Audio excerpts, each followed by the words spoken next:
Hi guys, welcome back to my channel. And for today's video, nandito tayo ngayon sa Crosswinds Luxury Resort Village. So, nandito tayo sa Balustre. Ayan, natin yung Balustre Filipino restaurant. So, ito yung dating The Ruin Project. So, coffee shop lang siya noon, ngayon restaurant na siya. So, ngayon dito tayo magse-celebrate ng Father's Day.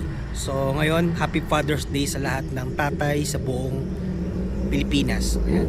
So papakita ko lang sa inyo ha. Ito yung rotonda. Ayan.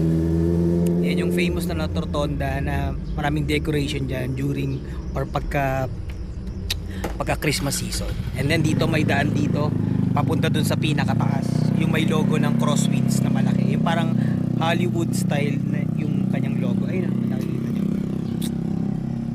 Tapos ito yung pa-exit papunta na yun sa may Cafe Viola, Coffee Project, tsaka meron pang isang ano dyan restaurant na kainan na namin. Tapos dito naman sa pababa papa-escort ka para makapasok ka dun sa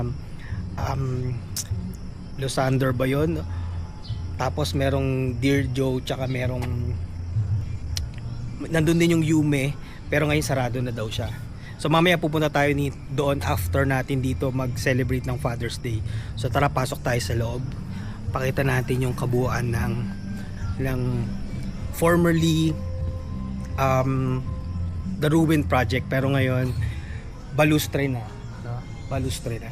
So same pa rin yung structure niya, ganito pa rin yung building nung Coffee Project or nung The Ruin Project noon.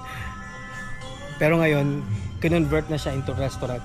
Tsaka dati ano siya, parang alfresco, makikita nyo may mga butas yung yung para siyang glass, pero hindi siya glass, ano lang siya, net.